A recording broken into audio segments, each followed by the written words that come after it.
महिला आरक्षण बिल को लेकर बुलाए गए विशेष संसद सत्र के लिए कांग्रेस, जेडीयू और एलजेपीआर ने अपने सांसदों को व्हिप जारी कर दिया है। 16 से 18 अप्रैल तक चलने वाले इस विशेष सत्र के लिए बीजेपी भी अपने सांसदों को व्हिप जारी कर चुकी है। इस ऐतिहासिक बिल को लेकर जनसमर्थन जुटाने के लिए बीजेपी ने देश के 100 शहरों में प्रेस कॉन्फ्रेंस की। प्रधानमंत्री नरेंद्र मोदी ने 21वीं सदी का निर्णायक सुधार बताते हुए महिला आरक्षण बिल पर भारी समर्थन की अपील की है।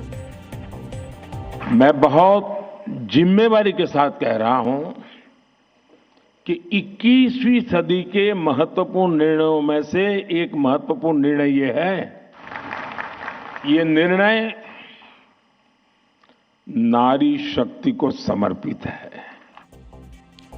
उत्तर प्रदेश के मुख्यमंत्री योगी आदित्यनाथ के कड़े निर्देश के बाद श्रम विभाग ने श्रमिकों के हित में एक बड़ा फैसला लिया है। एक हाई लेवल मीटिंग के दौरान सीएम ने औद्योगिक विकास प्राधिकरण को आदेश दिया कि उद्योग निकायों और निजी कंपनियों में श्रमिकों की जो भी समस्याएं हैं उन्हें 24 घंटे के भीतर हल किया जाए। दूसरी तरफ आज नोएडा के कुछ औद्योगिक क्षेत्रों में हालात तनावपूर्ण हो गए, जहां सड़क जाम, आगजनी और पत्थरबाजी जैसी हिंसक घटनाएं सामने आई। शासन की ओर से साफ संकेत है कि एक तरफ जहां मजदूरों की जायज मांगों को सुना जाएगा, वहीं कानून व्यवस्था बिगाड़ने वालों से सख्ती से निपटा जाएगा। 7 साल में पहली बार ईरान के 2 बड़े जहाज कच्चा तेल लेकर भारत पहुंचे। इनमें से पहला ईरानी जहाज फेलिसिटी गुजरात के सिक्का बंदरगाह पर पहुंचा। दूसरा जहाज जाया ओडिशा के तट पर लंगर डाल चुका है। इन दोनों जहाजों की क्षमता करीब 20-20 लाख बैरल तेल लाने की है, जो भारत के लिहाज से बहुत बड़ी खेप मानी जा रही है। ग्लोबल संकट के बीच भारत 19 अप्रैल तक ईरान से तेल खरीद सकता है। भारतीय अर्थव्यवस्था के लिए आज का दिन उठापटक वाला रहा।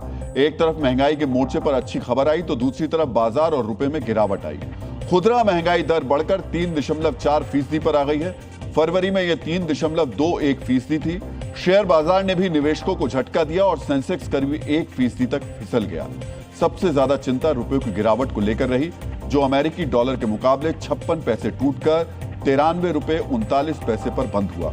पिछले 2 दिनों के भीतर ही रुपए की कीमत में 88 पैसे की बड़ी गिरावट दर्ज की जा चुकी है, जिससे आयात महंगे होने का डर बढ़ गया है।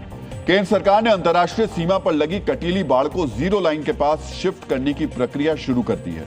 इस फैसले का सबसे बड़ा फायदा पंजाब के बॉर्डर बेल्ट के हजारों किसानों को होगा, जिनकी जमीनें अभी बाढ़ और जीरो लाइन के बीच फंसी हुई हैं।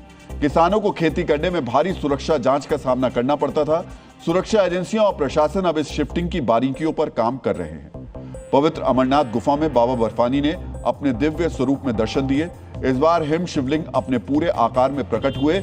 उनके साथ ही माता पार्वती और भगवान गणेश के स्वरूप भी बर्फ की आकृतियों में दिखाई दिए। प्रशासन अब अमरनाथ यात्रा की तैयारियों को अंतिम रूप देने में जुटा हुआ है। मित्रों, आज हम उस बड़े खतरे का डीएनए टेस्ट करेंगे जो हॉर्मुज संकट से भी बड़ा है, जो पूरी दुनिया के लिए परमाणु खतरे से भी ज्यादा विध्वंसक है। इसका नाम है मंदी। इस बार सदी की सबसे बड़ी मंदी आने की आशंका जताई जा रही है। मंदी की आहट ने चीन को अभी से इतना डरा दिया है कि उसने अपनी तैयारियां शुरू कर दी है। लेकिन इस तैयारी से पहले आपको हॉर्मुज की नाकेबंदी के बारे में बताएंगे।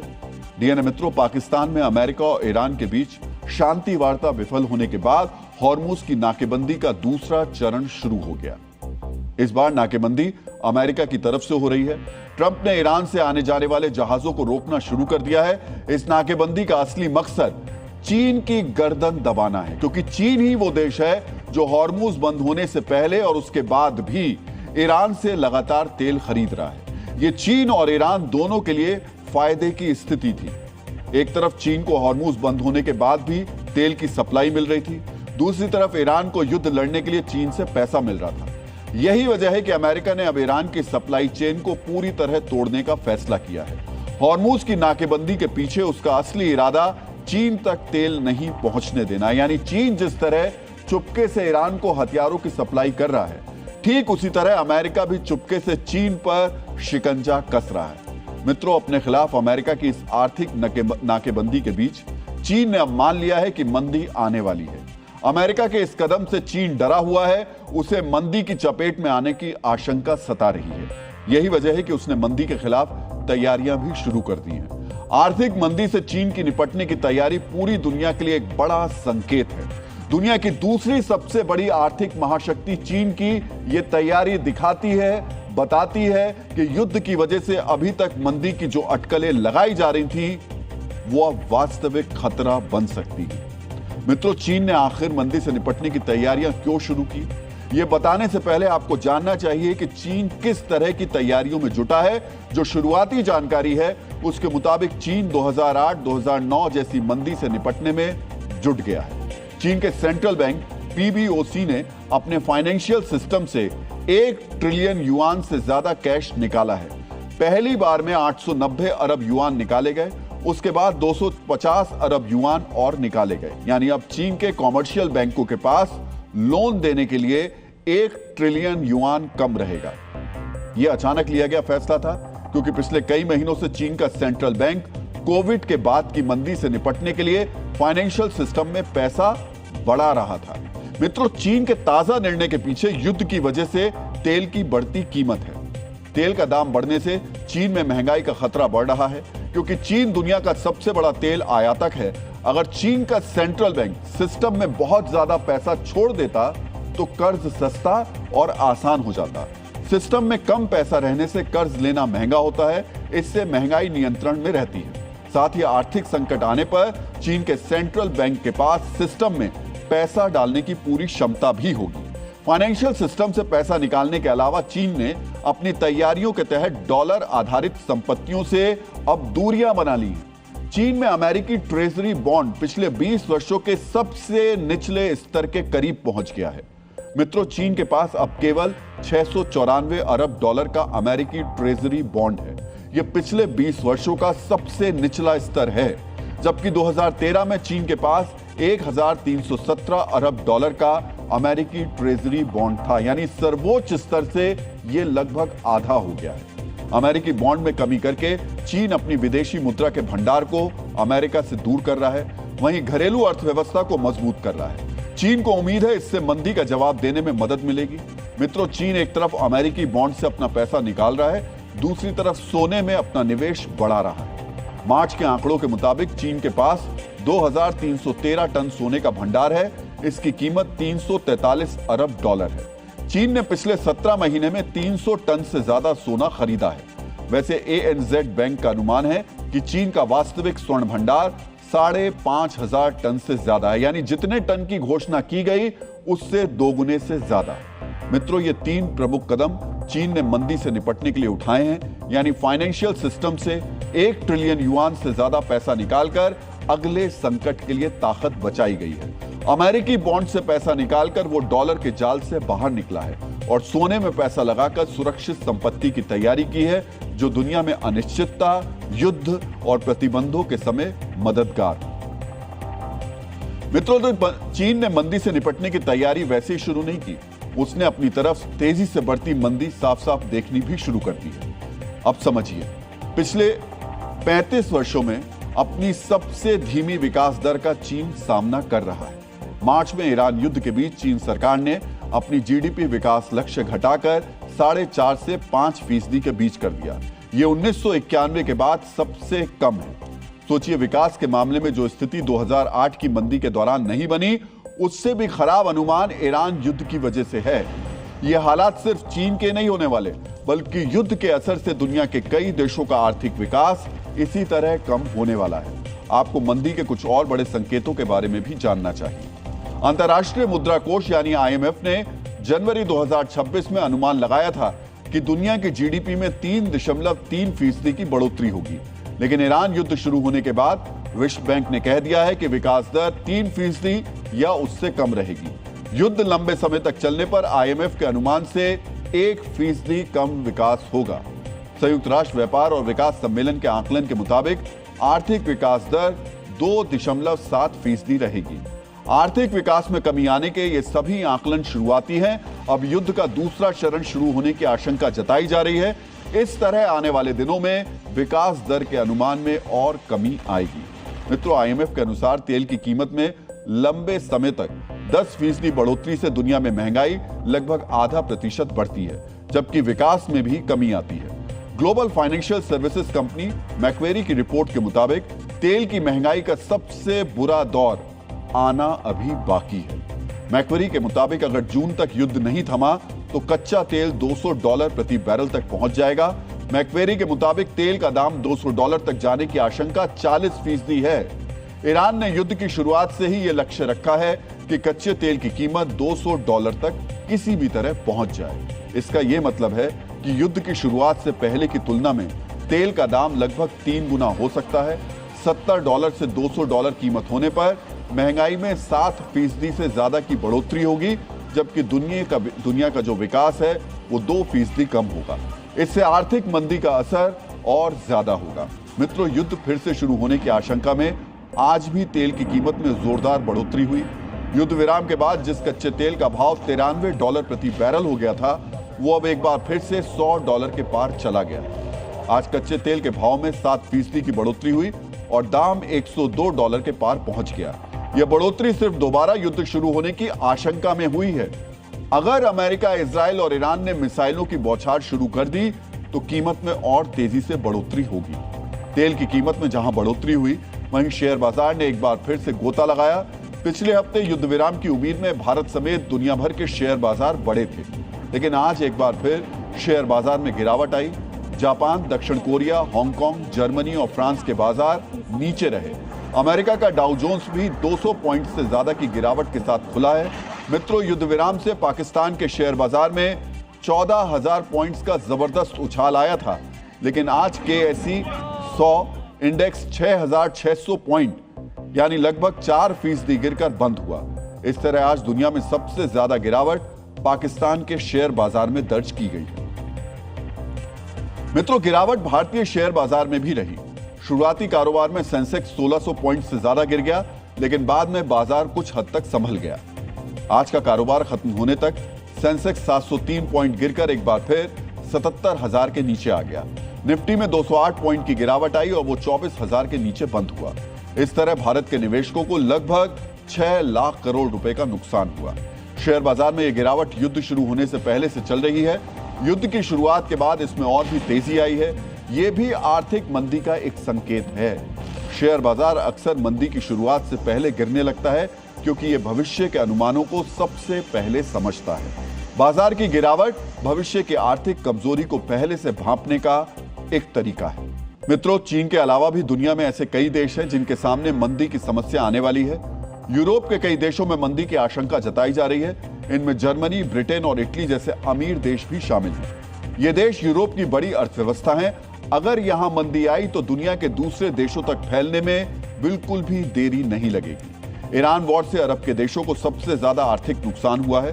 संयुक्त राष्ट्र विकास कार्यक्रम यानी UNDP की रिपोर्ट के अनुसार इस युद्ध के कारण अरब देशों की GDP में 120 अरब डॉलर से 194 अरब डॉलर यानी लगभग 10 लाख करोड़ रुपए से 16 लाख करोड़ रुपए तक की कमी आएगी। अरब देशों की GDP में लगभग 4% से लेकर 6% तक की गिरावट आएगी। कुवैत और कतर जैसे देशों की अर्थव्यवस्था में 14% तक की गिरावट होगी, क्योंकि ये पूरी तरह से हॉर्मुज स्ट्रेट पर निर्भर है। UNDP के मुताबिक युद्ध की वजह से अरब देशों में 37 लाख नौकरियां जाएंगी और लगभग 40 लाख लोग गरीबी की रेखा के नीचे चले जाएंगे।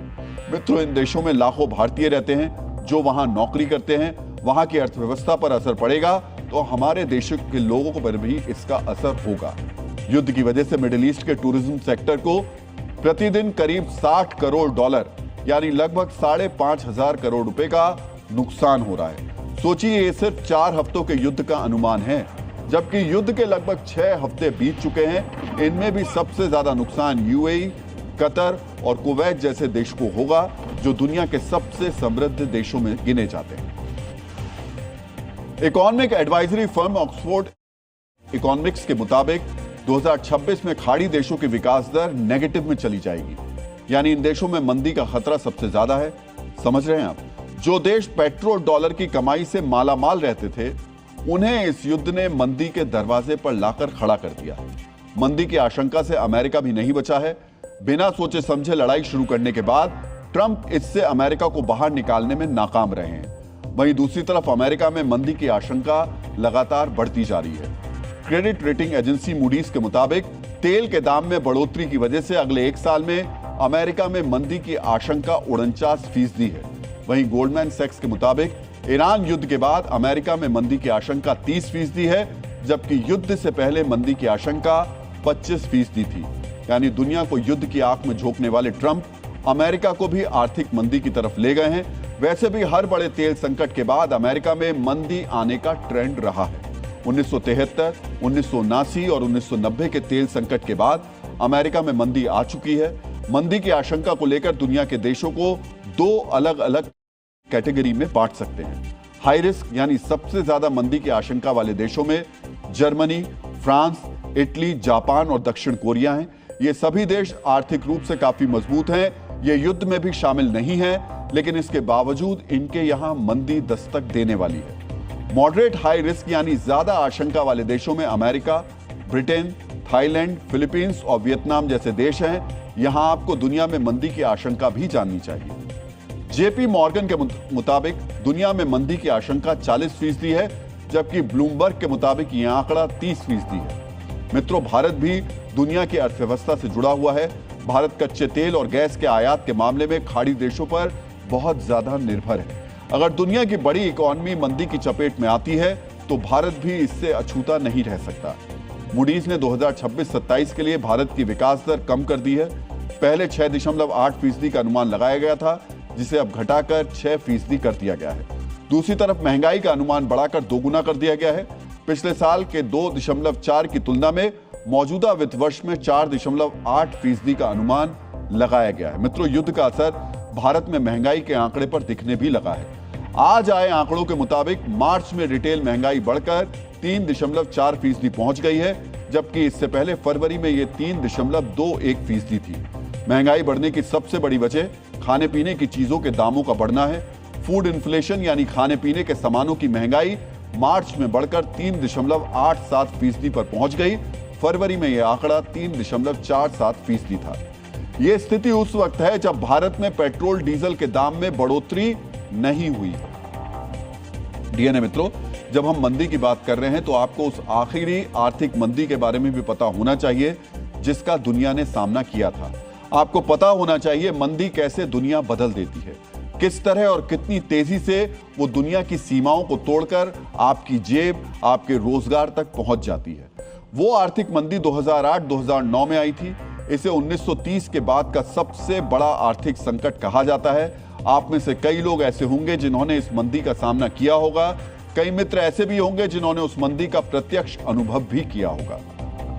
डीएनए मित्रों, आप याद कीजिए, उस मंदी को लेकर बेल आउट पैकेज पर चर्चा के दौरान अमेरिका के तत्कालीन राष्ट्रपति जॉर्ज डब्ल्यू बुश का एक बयान काफी चर्चित हुआ था। उन्होंने कहा था, अगर पैसा नहीं बहाया गया तो पूरा सिस्टम ढह सकता है। इस मंदी की शुरुआत अमेरिका से हुई थी। बैंक ने उन लोगों को भी होम लोन दे दिए जो असल में चुका नहीं सकते थे। बाद में अमेरिकी बैंकों ने इन जोखिम भरे लोनों को नए फाइनेंशियल इंस्ट्रूमेंट में पैक करके दुनिया भर के निवेशकों को बेच दिया। घर के दाम गिरने से ये फाइनेंशियल इंस्ट्रूमेंट बेकार हो गए। इसकी वजह से जो संकट शुरू हुआ उसके कारण दुनिया के शेयर बाजार 40 से 50% तक गिर गए। सेंसेक्स 21,000 से गिरकर 8,000 के नीचे आ गया, यानी 62% की गिरावट आई थी। 2009 की पहली तिमाही में दुनिया की जीडीपी पहली बार नेगेटिव में चली गई और आधिकारिक रूप से मंदी का ऐलान करना पड़ा। एशियन डेवलपमेंट बैंक के अनुसार दुनिया को $50 ट्रिलियन का नुकसान उठाना पड़ा, जबकि उस वक्त अमेरिका की जीडीपी $15 ट्रिलियन से भी कम थी। सोचिए, अमेरिका की अर्थव्यवस्था का 3 गुना से भी ज्यादा का नुकसान पूरी दुनिया को हुआ। आईएमएफ के अनुसार 2007 से 2010 के बीच 3 करोड़ लोगों को अपनी नौकरियां गंवानी पड़ी। अकेले अमेरिका में 88 लाख लोगों को अपनी नौकरी छोड़नी पड़ी, गंवानी पड़ी। यह आंकड़ा न्यूयॉर्क की उस समय की आबादी के बराबर था। भारत में बैंकिंग संकट नहीं आया, लेकिन आईटी और टेक्सटाइल सेक्टर में छटनी हुई। साथ ही भारत के निर्यात में 20% की गिरावट आई। मित्रों, इस मंदी से उबरने में दुनिया को 5 से 10 साल का समय लगा। 2008 की मंदी के दौरान ही तेल का दाम सबसे महंगा हुआ था। जुलाई 2008 में तेल की कीमत $148 प्रति बैरल तक पहुंच गई थी। यह रिकॉर्ड अभी तक नहीं टूटा है, लेकिन इस बार $200 तक जाने का दावा किया जा रहा है। सोचिए तब मंदी की स्थिति क्या होगी। मित्रों, हॉर्मुज की नाकेबंदी के पीछे अमेरिका का मकसद चीन को परेशान करना है, लेकिन चीन ने मंदी से निपटने के साथ साथ अमेरिका को भी जवाब देने की तैयारियां शुरू कर दी। चीन ने अमेरिका को रेयर अर्थ के निर्यात पर पहले से पाबंदी लगा रखी है, जबकि इनका इस्तेमाल हथियारों के निर्यात में काफी होता है। एक टॉमाहॉक मिसाइल में 20 किलोग्राम रेयर अर्थ का प्रयोग होता है, लेकिन इसके लिए वो चीन पर निर्भर है। अगर चीन ने रेयर अर्थ के निर्यात पर पाबंदी और सख्त कर दी तो अमेरिका की डिफेंस इंडस्ट्री को युद्ध के समय सबसे बड़ा झटका लगेगा। मतलब आप समझ रहे हैं, एक तरफ अमेरिका हॉर्मुज स्ट्रेट में जहाजों पे जो नाकेबंदी कर रहा है वो चीन के लिए कर रहा है, ताकि ईरान जो चीन को तेल भेज रहा था उन जहाजों को रोक करके चीन पर दबाव बनाया जा सके, और हो सकता है अप्रत्यक्ष तौर पर चीन फिर ईरान पर दबाव बनाए कि वो अमेरिका की शर्तों को मान ले। लेकिन चीन भी 2 कदम आगे है अमेरिका से। उसने जो रेयर अर्थ मेटल्स जो कि बहुत ज्यादा जरूरी हैं अमेरिका के लिए, अब उस पर अपना हाथ कस लिया है, और अगर ये ट्रंप तक नहीं पहुंचे तो फिर सोचिए क्या होगा। हथियार प्रोडक्शन को लेकर ट्रंप बड़े बड़े दावे कर रहे हैं, लेकिन सवाल यह कि अमेरिकी कंपनियां मिसाइल का उत्पादन कैसे बढ़ाएंगी। आधुनिक युद्ध में जो मिसाइल, ड्रोन और रडार सिस्टम इस्तेमाल होते हैं उनमें गैलियम, जर्मेनियम, एंटीमनी और टंगस्टन जैसी धातुओं और रेयर अर्थ एलिमेंट्स का इस्तेमाल होता है, लेकिन ये अमेरिका के पास पर्याप्त मात्रा में नहीं है, ये चीन के कंट्रोल में है। चीन ने पहले ही कह रखा है कि वो सेना के इस्तेमाल के लिए अमेरिका को इन धातुओं का निर्यात नहीं करेगा। यानी चीन युद्ध के समय अमेरिका में हथियारों की कमी लाने के इरादे से काम करेगा। रेयर अर्थ को आप चीन का हॉर्मुज भी कह सकते हैं। जिस तरह ईरान हॉर्मुज को हथियार बनाकर ट्रंप को अपनी शर्तों पर एक्सरसाइज करा रहा है, ठीक उसी तरह रेयर अर्थ वाले हॉर्मुज से चीन भी ट्रंप को पस्त करने की कोशिश में लगा हुआ है। मित्रों, पाकिस्तान में वार्ता शुरू होने से पहले ही हमने डीएनए में आपको बताया था कि इस वार्ता से कोई समाधान नहीं निकलेगा। वही हुआ भी। 21 घंटे की बातचीत बिरयानी से शुरू और बिरयानी पर ही खत्म हो गई। कोई नतीजा नहीं निकला। पाकिस्तान की दुनिया भर में बेइज्जती हुई और अमेरिका, ईरान फिर से युद्ध की तैयारी में जुट गए। मित्रों, हमारा अगला विश्लेषण भी इन्हीं तैयारियों से जुड़ा हुआ है। सवाल है, क्या पाकिस्तान में विफल वार्ता के बाद ईरान का युद्ध थमेगा या फिर बढ़ेगा? इस विश्लेषण को समझने के लिए आपको सबसे पहले पाकिस्तान की वार्ता में हुई एक घटना के बारे में जानना चाहिए। मित्रों, इस्लामाबाद में ईरान और अमेरिका के बीच हुई 21 घंटे की मैराथन मीटिंग में कुछ ऐसे पल आए थे जब दोनों तरफ से आक्रामक भाषा का इस्तेमाल किया गया। हालांकि मीटिंग से जुड़ी डिटेल्स को पाकिस्तान ने सार्वजनिक नहीं किया है, लेकिन मीटिंग में मौजूद पाकिस्तानी सूत्रों ने मीडिया को कुछ अहम बातें बताई हैं। इन जानकारियों के मुताबिक ईरान के प्रतिनिधियों ने अमेरिका पर जरूरत से ज्यादा दबाव बनाने का आरोप लगाया। इसी वजह से वार्ता के दौरान आक्रामक शब्दों का प्रयोग किया गया और मीटिंग खत्म होने के बाद दोनों पक्ष लौट गए। आपको पता है कि 39 दिनों तक चले टकराव के दौरान ईरान को बड़ा नुकसान हुआ है। ईरान की मिलिट्री से लेकर इंफ्रास्ट्रक्चर तक सब बड़े पैमाने पर तबाह हो चुके हैं। इसी वजह से हैरानी होती है कि इतना नुकसान उठाने के बाद भी ईरानी प्रतिनिधियों ने अपनी शर्तों को लेकर मीटिंग क्यों छोड़ दी? वार्ता में इतना सख्त स्टैंड लेने के पीछे सिर्फ एक ही वजह हो सकती है। ईरान को अब भी भरोसा है कि उसकी सैन्य शक्ति अमेरिका से लोहा ले सकती है। अब हम आपको ईरान की इसी पावर से जुड़ी जानकारी देने जा रहे हैं। डीएनए मित्रों, स्वतंत्र एजेंसियों के आकलन के अनुसार ईरान के पास अब भी तकरीबन 1000 छोटी और मध्यम दूरी की मिसाइल मौजूद हैं। इन मिसाइलों की रेंज 300 से 700 किलोमीटर तक की है। इसके साथ साथ ईरान के पास अब भी 10 से 15,000 शाहिद जैसे अटैक ड्रोन्स मौजूद हैं। मित्रों, 1000 मिसाइल और 10,000 ड्रोन, इतना बारूदी असलहा ईरान को जंग में बनाए रखने के लिए काफी है। हालांकि एक अटल सत्य यह भी है कि अब ईरान के पास उस किस्म के हथियार नहीं बचे जिनसे वो मिडिल ईस्ट में तैनात अमेरिकी नौसेना या फिर इजराइल को बड़ा नुकसान पहुंचा सके। लेकिन ईरान के पास जो हथियार बचे हैं वो मिडिल ईस्ट में अमेरिका के मित्र देशों को बड़ा नुकसान पहुंचाने के लिए काफी है। इसके साथ साथ ईरान की सैन्य शक्ति की रीढ़ की हड्डी कहे जाने वाली IRGC को सिर्फ वरिष्ठ कमांडरों का नुकसान हुआ है। मित्रों, यही वो शक्ति है जिसके बलबूते ईरान ने न सिर्फ अमेरिकी शर्तों को ठुकराया, बल्कि अब ईरान अमेरिका को चेतावनी भी दे रहा है। हॉर्मुज के मुद्दे पर अमेरिका को धमकी देने के लिए ईरान ने किन अल्फाजों का इस्तेमाल किया, ये भी आपको गौर से सुनना और समझना चाहिए। अमेरिका ने हमारी समुद्री सीमा में अपनी पाबंदी लगाने की कोशिश की है। ये अमेरिका की आपराधिक मानसिकता का सबूत है।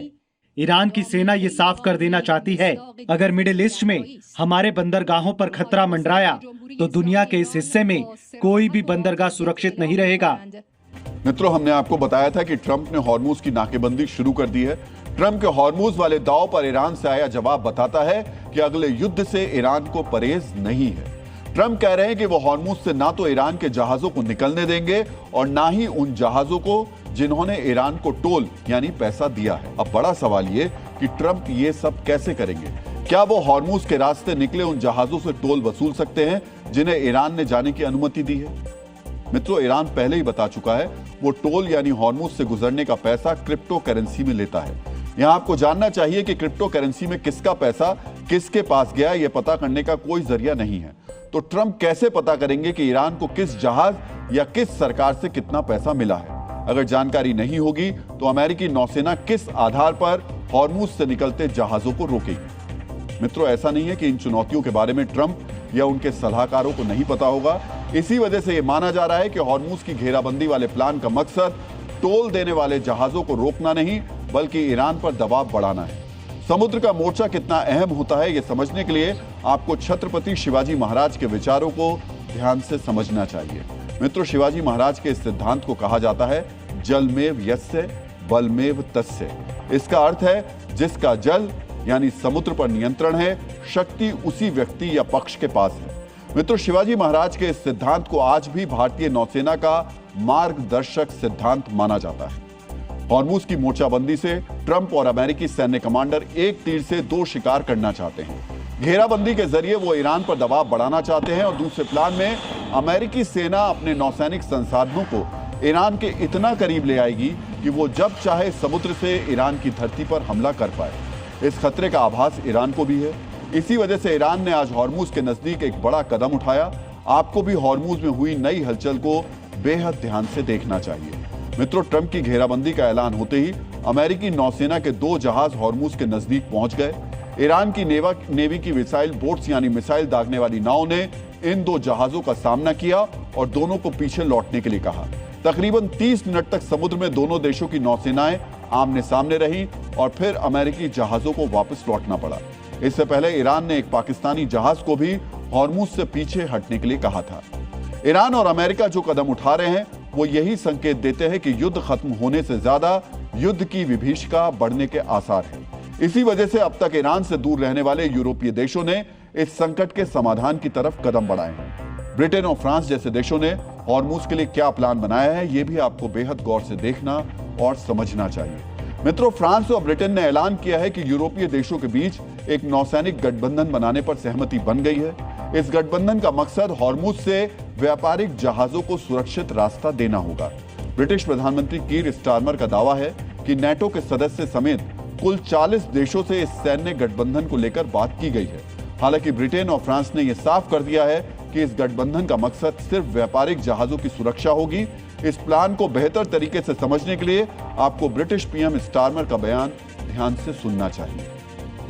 We're not supporting blockade. हम अमेरिकी ब्लॉकेड का किसी तरह से समर्थन नहीं कर रहे हैं। हमारे पास नौसैनिक अभियानों के लिए पूरी क्षमता है, लेकिन हमारा लक्ष्य सिर्फ हॉर्मुज की बाधा को खोलना है। हम साफ साफ कह देना चाहते हैं कि हमारा मकसद सिर्फ तेल और गैस की सप्लाई को दोबारा शुरू करना है। Energy prices down as quickly as possible. मित्रों, यूरोपीय देशों का कहना है कि वो सिर्फ सुरक्षा के लिए सैन्य तैनाती कर रहे हैं, लेकिन एक सच ये भी है कि जहां सैन्य तैनाती बढ़ती है वहां तनाव बढ़ना भी तय है। इसी पहलू का प्राचीन भारत के प्रसिद्ध विचारक आचार्य चाणक्य ने अपनी रचना नीति शास्त्र में उल्लेख किया था। मित्रों, आचार्य चाणक्य कहते थे, शास्त्रों का अत्यधिक संग्रह और शक्ति का प्रदर्शन अनावश्यक शत्रुओं को जन्म देता है और ऐसी ही स्थिति युद्ध को भी निमंत्रण देती है।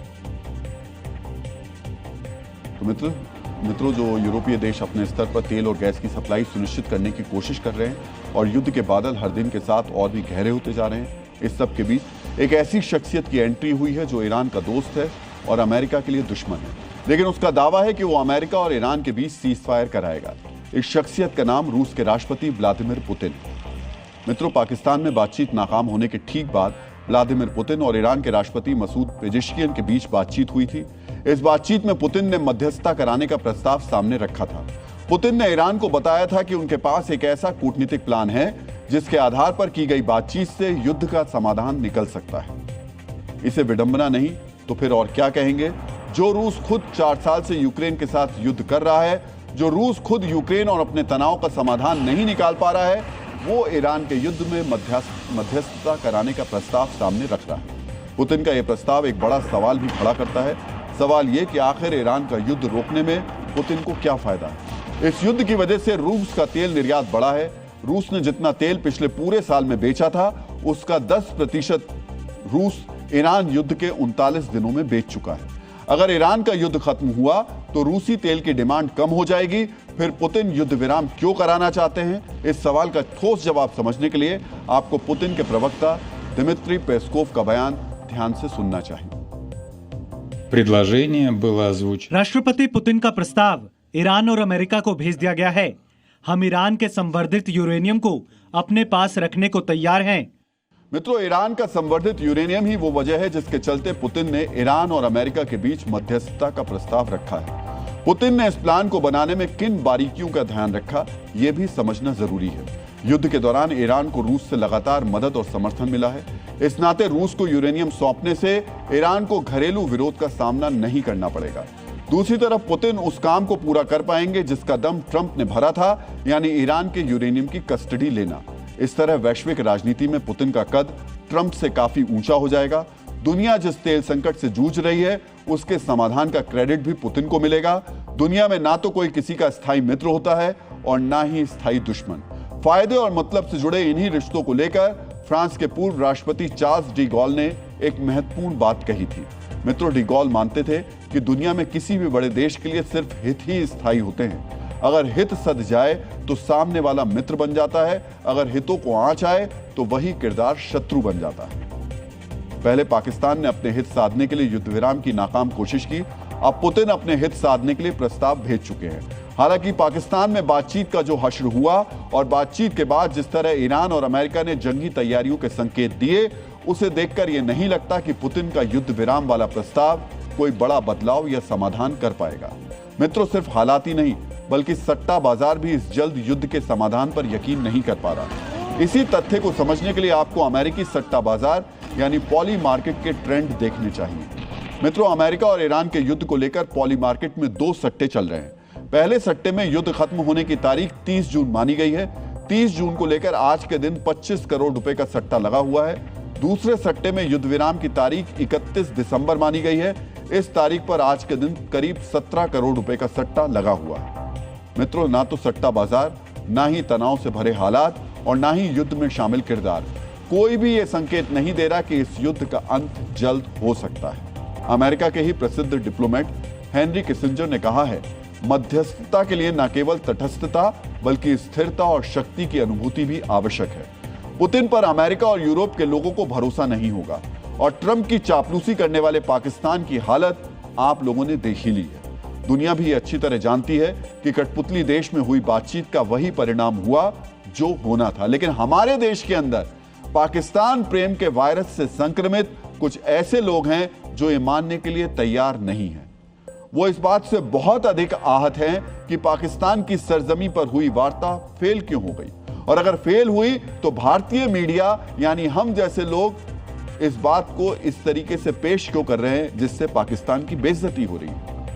वो पिछले 36 घंटे से इसलिए बेचैन है कि इस्लामाबाद में हुई बैठक की विफलता पर उन्हीं की तरह भारतीय मीडिया विलाप क्यों नहीं कर रही है।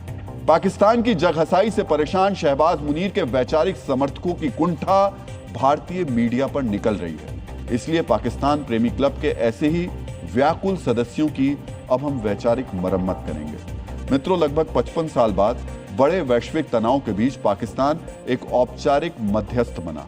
मध्यस्थता को लेकर इस बार अमेरिका ने जितनी तवज्जो पाकिस्तान को दी, उतनी तवज्जो इससे पहले उसने 1971 में दी थी, जब रिचर्ड निक्सन और चीन के माओ जेडोंग के बीच गुप्त वार्ता हुई थी। इसलिए पाकिस्तान इस शांति वार्ता को लेकर उत्साहित था। अब शांति वार्ता की विफलता पर पाकिस्तानी निराश हैं, लेकिन उनसे ज्यादा उदास भारत में बैठे पाकिस्तान प्रेमी क्लब के सदस्य हैं। उनकी वेदना सोशल मीडिया पोस्ट में दिखाई दे रही है। पाकिस्तान प्रेम के संक्रमण से संक्रमित ये लोग मीडिया पर अपनी खींच उतार रहे हैं। अतः पीड़ा से गुजर रहे ऐसे लोगों के कुछ विचार हम आपको सुना देते हैं। पाकिस्तान प्रेमी क्लब के एक सदस्य ने लिखा, अगर भारत में शांति वार्ता होती तो मीडिया क्या नहीं करती। एक दूसरे सज्जन ने लिखा, 90% भारतीय मीडिया इसलिए वार्ता विफल होने पर खुश है क्योंकि बैठक इस्लामाबाद में हुई। देश के कुछ बड़े नेता भी हैं जो कह रहे हैं मीडिया और अंधभक्त शांति वार्ता फेल होने पर नाच रहे। कुछ ऐसा ही कह रहे हैं राष्ट्रीय जनता दल के राष्ट्रीय प्रवक्ता मनोज कुमार झा। जिनका कहना है कि पाकिस्तान के शामिल होने भर से शांति वार्ता की विफलता पर कुछ लोगों का खुश होना हमारी राष्ट्रीय चेतना के गिरते स्तर का संकेत है। शांति इस बात पर निर्भर नहीं करती कि मध्यस्थ कौन है, बल्कि इस पर कि युद्ध जनित पीड़ा और वैश्विक अस्थिरता को कैसे रोका जाए। मित्रों, मनोज झा जी बहुत ही विद्वान व्यक्ति हैं। उन्हें अगर यह पता है कि युद्ध जैसी जो वैश्विक अस्थिरता की त्रासदी है, तो उन्हें यह भी अवश्य पता होगा कि पाकिस्तान जैसा देश जिसकी ना तो कोई विश्वसनीयता है, ना कोई स्ट्रेंथ है, जो देश आतंकवादियों का पोषण करता है, उसके मध्यस्थ होने का अर्थ क्या है। जो भी लोग भारतीय मीडिया का नाम लेकर अपनी कुंठा का प्रवाह कर रहे हैं, उन्हें यह जानना चाहिए कि शांति इस बात पर निर्भर कैसे नहीं करती कि मध्यस्थ कौन है। कोई आतंकी देश जो घोषित रूप से खून खराबा करता है, पड़ोस से लेकर पूरे विश्व भर में आतंक फैलाता है, उसकी सरजमी पर शांति की बातचीत हो और विशेष एजेंडा के साथ हो, तो ऐसी मध्यस्थता नामंजूर है और ना ही होनी चाहिए। और अगर आपको लगता है कि पाकिस्तान में सीजफायर वार्ता नाकाम होने से हम खुश हैं, हाँ, हम खुश हैं। हम इसलिए खुश नहीं हैं कि सीजफायर वार्ता विफल हुई, हम इसलिए खुश हैं कि पाकिस्तान को नाकामी मिली और यह तय था कि वो नाकाम होगा। जो पाकिस्तान सरपंच बन रहा था, वो खुद गृहयुद्ध जैसी परिस्थिति का सामना कर रहा है। जेडी वेंस के पाकिस्तान से निकलते ही बलूच विद्रोहियों ने अरब सागर में पाकिस्तानी तटरक्षक बल की नौका पर हमला कर दिया, जिसमें 3 लोगों की मौत हो गई। यह हमला पाकिस्तान ईरान सीमा के पास हुआ। सोचिए, जिस देश की सेना कभी बलोच विद्रोहियों से, कभी तालिबान से, तो कभी अफगान सेना से पिट रही हो, वो देश कैसे अमेरिका और ईरान जैसे देशों के बीच मध्यस्थ बन सकता है। हम तो पहले दिन से बता रहे हैं कि पाकिस्तान में वार्ता सफल नहीं हो सकती, क्योंकि वो अमेरिका की कठपुतली बनकर मध्यस्थता कर रहा था। यही कारण है कि वार्ता फेल हुई। अब इसका साइड इफेक्ट भी दिखना शुरू हो गया है। लेकिन पाकिस्तान प्रेमी क्लब की एलीट क्लास के सदस्य महबूबा मुफ्ती कह रही हैं कि वो इसे विफल वार्ता नहीं मानती। वो क्यों ऐसा कह रही हैं, अब ये भी सुन लीजिए। तो नाकाम नहीं मानती, एक शुरुआत है। ये बड़ा पेचीदा मसला है, कई सालों से चल रहा है, जिसके लिए इतनी बड़ी जंग हुई। अगर आप ये सोचते हैं रातों रात इस पे बातचीत कामयाब होगी, ऐसा नहीं होता है। सुना आपने, ये वही मोहतरमा है जो ट्रंप और नेतन्याहू की तस्वीर जलाकर अपनी विचारधारा बता चुकी है। महबूबा मुफ्ती को प्रसिद्ध अमेरिकी वैज्ञानिक कार्ल सेगन की ये बात याद रखनी चाहिए, भ्रम में जीने से बेहतर है सच्चाई को स्वीकार करना। और सच्चाई यही है कि वार्ता विफल हो चुकी है। मित्रों, युद्ध कोई नहीं चाहता। शांति वार्ता के विफल होने से कोई खुश नहीं हो रहा है, किसी को भी खुश होना भी नहीं चाहिए। वैश्विक शांति सबसे ज्यादा जरूरी है और यह हर किसी के लिए है। लेकिन पाकिस्तान से ये उम्मीद करना कि वो युद्ध रुकवा देगा और पाकिस्तान जैसे आतंक समर्थक देश से वैश्विक शांति का रास्ता खुलेगा, ये अपने आप में ही बौद्धिक बेईमानी है। ऐसे ही बौद्धिक बेईमान कुंठित होकर के भारतीय मीडिया पर अपनी खींच निकाल रहे हैं। ऐसे लोगों को हम सलाह देना चाहेंगे कि मीडिया पर उंगली उठाने के बदले वो आत्ममंथन करें। उन्हें यह सोचना चाहिए कि जिस पाकिस्तान के प्रेम में वो अकांत डूबे हुए हैं, जिस इस्लामाबाद की सरजमी पर नाकामी से बेचैन है, उस पाकिस्तान की सच्चाई क्या है।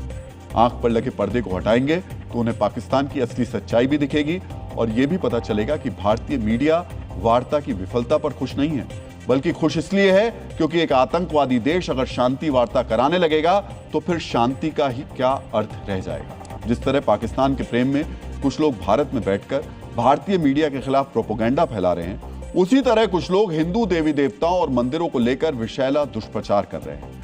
ये सभी लोग एक विशेष श्रेणी में आते हैं। जिस क्लब के सदस्य भारतीय मीडिया पर अपनी खींच निकाल रहे हैं, उसी क्लब की दूसरी ब्रांच के सदस्य सनातन के खिलाफ प्रोपेगेंडा फैला रहे हैं। ये सनातनियों को स्वार्थी, लालची, वैचारिक रूप से अस्थिर और मानसिक धार्मिक तौर पर भटका हुआ बता रहे हैं। ध्यान से सुनिएगा। सोशल मीडिया पर यह गैंग व्यवस्थित रूप से हिंदू आस्था पर चोट पहुंचा रहा है। ये इनके प्रकरण सोशल इन्फ्लुएंसर्स का यह गैंग एक विशेष धर्म को सबसे बेहतर बनाने के लिए हिंदू आस्था को छोटा बताने की साजिश रच रहा है। यह सब कुछ बहुत ही शातिराना अंदाज में हो रहा है। मित्रों, ये मतांतरण धर्म कराने वाले गैंग की महीन साजिश है। इसलिए अब हम पाकिस्तान प्रेमी क्लब के सोशल मीडिया इन्फ्लुएंसर्स ब्रांच की वैचारिक मरम्मत करेंगे। 1893 में शिकागो के विश्व धर्म संसद में स्वामी विवेकानंद ने कहा था कि जो धर्म पूरी दुनिया को परम सहिष्णुता और सभी मतों को स्वीकार करने की शिक्षा देता है, मैं उसी धर्म का हूं। इस पर मुझे गर्व है। स्वामी जी का संदेश सनातन की उदारता का उद्घोष है। यह बताता है कि सनातन की प्रवृत्ति कठोर धार्मिक आवरण में कैद होने की नहीं है, उदार हृदय से दूसरे धर्मों की अच्छी बातों और उनके गुण को अपनाने की है। यही उदार प्रवृत्ति सनातन को श्रेष्ठ बनाती है। लेकिन उदारता और श्रेष्ठता को समझने के लिए ज्ञान और बुद्धि का स्तर भी उत्कृष्ट होना चाहिए। बुद्धि के निचले स्तर पर मौजूद सनातन विरोधी सोशल मीडिया इन्फ्लुएंसर्स का गैंग कह रहा है कि भगवान खाटू श्याम की आराधना का दौर खत्म हो गया है। यह पाकिस्तान प्रेमी क्लब कह रहा है साईं भक्ति का दौर गुजर चुका है। कट्टरपंथी सोच के दायरे में कैद यह गैंग प्रोपोगेंडा कर रहा है कि सनातन धर्मी हर कुछ महीने के बाद अपना आराध्य बदल लेते हैं। मित्रों, आचार्य चाणक्य ने कहा है कि जैसी संगति में मनुष्य रहता है वैसा ही उसका स्वभाव और आचरण बन जाता है। 1.5 मिनट के वीडियो में जो व्यक्ति सनातन के लिए नापाक, निकृष्ट, अधर्मी, फेक जैसे शब्दों का प्रयोग करता हो, उसकी संगति और स्वभाव का सहज अंदाजा लगाया जा सकता है। मित्रों, ऐसे वीडियो से क्या साबित करने की साजिश हो रही है? यही कि सनातनी कभी भी अपनी आस्था पर अडिग नहीं रहते। सनातन धर्मी समय समय पर फैशनेबल ट्रेंड की तरह अपना आराध्य बदलते रहते हैं, यानी वो धार्मिक और मानसिक तौर पर कमजोर है। मित्रों, सनातनी आस्था पर यह चोट सिर्फ एक जगह या एक व्यक्ति नहीं कर रहा है। सनातन को कमजोर साबित करने और सनातनी आस्था पर चोट पहुंचाने वाला यह दुष्प्रचार बहुत ही संगठित तौर पर चल रहा है। दिल्ली से लेकर वृंदावन तक इस गैंग के सदस्य बहुत ही ज्यादा एक्टिव हैं, बहुत ही ज्यादा सक्रिय। नोबेल पुरस्कार विजेता दार्शनिक बर्ट्रैंड रसेल ने कहा है कि दुनिया की सबसे बड़ी समस्या यह है कि मूर्ख और कट्टरपंथी हमेशा खुद को पूरी तरह सही मानते हैं। यह बात सोशल मीडिया पर सनातन के खिलाफ प्रोपोगेंडा फैलाने वाले शातिर पाकिस्तानी प्रेमी गैंग के लिए 100% सही साबित होती है। मित्रों, ये प्रोपोगेंडा गैंग बार बार ये कह रहा है कि हिंदू अस्थिर हैं, उनकी धार्मिक आस्था कमजोर है, इसलिए बार बार वो अपनी आस्था बदल लेते हैं। मित्रों, इन मूढ़ लोगों को ये समझ नहीं आता कि लचीलापन और उदारता ही सनातन की पहचान है। सनातन में एक नहीं 33 कोटि देवताओं का मान्यता है। सनातन धर्मी उस प्रकृति की भी पूजा करते हैं जिससे जीवन मिलता है।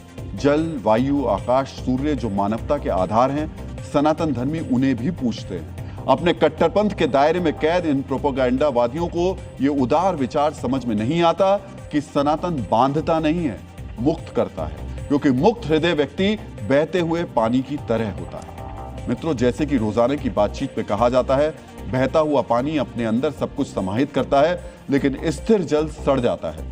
वैसे ही सनातन धर्मी किसी एक विचार, एक देवता या एक ग्रंथ में बंधे हुए नहीं रहते। वो महाकाल, खाटू श्याम, मां दुर्गा, भगवान कृष्ण या किसी भी अन्य देवी देवता की उपासना करते हैं। ऐसा इसलिए क्योंकि सनातन का मूल चरित्र ही उदारता है। सनातन आस्तिकों को बांधता नहीं है, क्योंकि जो धर्म बांधता है वो एक दायरा तय कर देता है। ये दायरा अपने फॉलोअर्स को कट्टरता की तरफ ले जाता है। इसलिए भारत के दूसरे राष्ट्रपति और महान दार्शनिक डॉक्टर सर्वपल्ली राधाकृष्णन ने कहा है, धर्म का उद्देश्य मनुष्य को ऊंचा उठाना है, उसे विभाजित करना नहीं है। यह बात कट्टरपंथी सोच के फ्रेम में कैद पाकिस्तान प्रेमी क्लब भी समझता है, लेकिन उसे अपने वैचारिक मित्रों की मदद करनी है। इसलिए वो घूम घूम कर बता रहा है, हिंदू आस्था कमजोर है, हिंदू मानसिक और धार्मिक स्तर पर कमजोर हैं। ये क्यों प्रचारित किया जा रहा है, इसे हम विस्तार से बताएंगे, लेकिन पहले आपको एक दिलचस्प समीकरण पर ध्यान देना चाहिए। मित्रों, आपने विचार किया कि अचानक सोशल मीडिया पर हिंदू अपनी आस्था में कमजोर हैं, ये वाला नैरेटिव क्यों ट्रेंड करने लगा?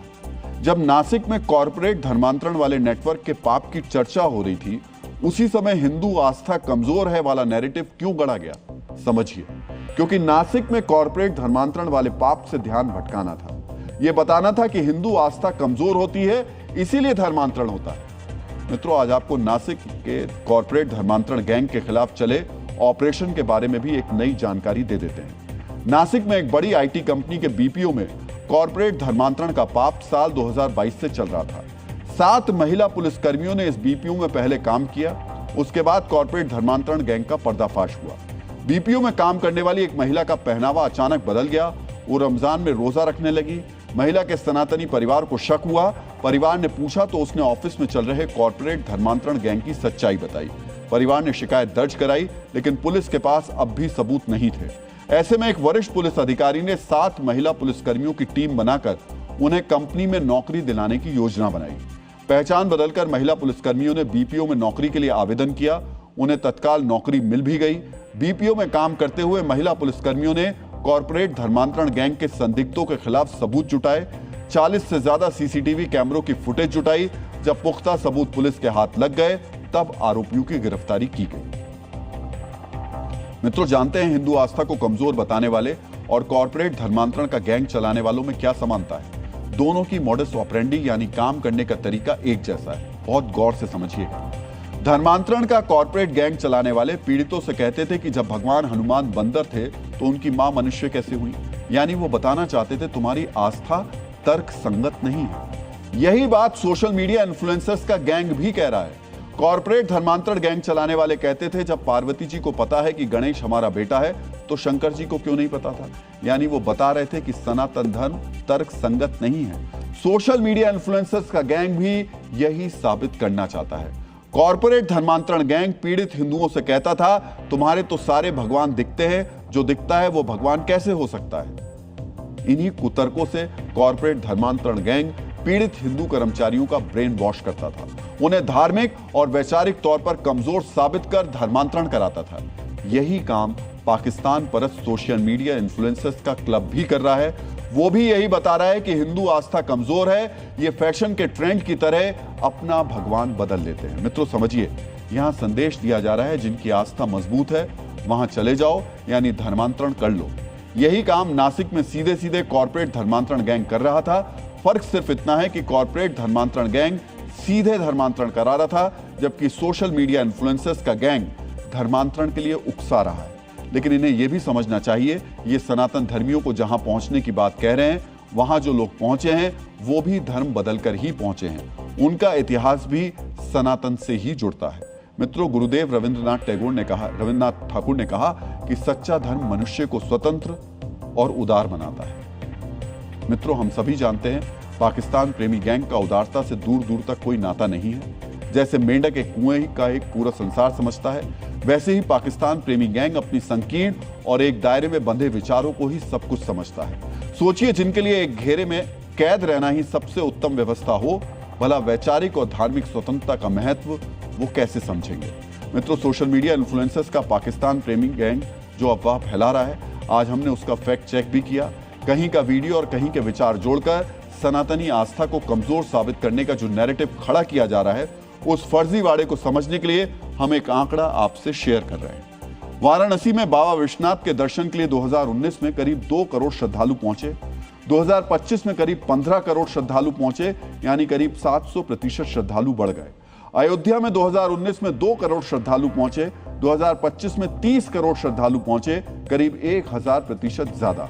मथुरा वृंदावन में 2019 में करीब 1.5 करोड़ श्रद्धालु पहुंचे, 2025 में 9 करोड़ श्रद्धालु पहुंचे, करीब 500% ज्यादा। मित्रों, आंकड़े बता रहे हैं कि सनातनियों की आस्था कमजोर नहीं, मजबूत है और हमेशा रहेगी। हिंदू श्रद्धालु तीर्थ स्थलों, मंदिरों में धार्मिक उत्सव और मुहूर्त के मुताबिक अपने इष्ट के दर्शन करने जाते हैं। पहले सुनिए इन तीर्थ स्थलों पर पहुंचने वाले श्रद्धालुओं ने आज जब ये सुना तो क्या कहा। 3-4 बार यहाँ जब से आ रही हूँ तो मैं हमेशा यही देखती हूँ कि यहाँ पे जो दर्शकों की भीड़ बढ़ रही है, लोगों की आस्था जो है उसी से ही मतलब हमें भी एक प्रेरणा मिलती है कि कहीं ना कहीं लोगों की इच्छाएं यहाँ पे पूरी हुई हैं। हर बार भीड़ बढ़ ही रही होती है यहाँ पे, तो ये देख के बहुत अच्छा लग रहा है कि लोग बहुत ज्यादा इस बारे में अवेयर हो रहे हैं कि क्या है इस यहाँ का जादू। बढ़ रही है और बढ़ती रहेगी हमेशा, इनकी संख्या कभी कम हो ही नहीं सकती। बाबा मतलब एक ये है ना कि मतलब किसी भी हारे हुए इंसान को हमेशा सहारा देते हैं। सोचिए, तीर्थ स्थलों पर श्रद्धालुओं की संख्या बढ़ रही है, फिर ये सोशल मीडिया इन्फ्लुएंसर्स लोगों के मन में ये भाव क्यों भर रहे हैं कि हिंदू अस्थिर होते हैं, उनकी आस्था कमजोर होती है, वो वैचारिक और मानसिक तौर पर कमजोर होते हैं। पाकिस्तान प्रेमी क्लब क्यों सनातन को छोटा बता रहा है, समझिए। इनका उद्देश्य सनातन के मुकाबले एक खास धर्म को मजबूत बताना है, और ये बताना है जिनकी धार्मिक आस्था मजबूत होती है वो एक जगह होते हैं। इसलिए तुम भी वहां आ जाओ जो एक जगह है, यानी धर्मांतरण कर लो। डीएनए में अब आज का संदेश। जिंदगी में अगर ऊंचा उड़ना है तो हमेशा उन लोगों के साथ रहिए जो आपको ग्रो करें, जो आपको पुश करें और जो आपकी जीत पर सच में खुश हो। डीएनए में अब आपको जय हिंद कहने का समय आ गया है। जय हिंद। डीएनए में कल आपसे फिर मुलाकात होगी, तब तक के लिए अपना ख्याल रखिए, सुरक्षित रहिए, मुस्कुराते रहिए और याद रखिए ये देश सबका है, ये देश हर जाति हर धर्म का है। मित्रों, हम सबका डीएनए एक है। धन्यवाद।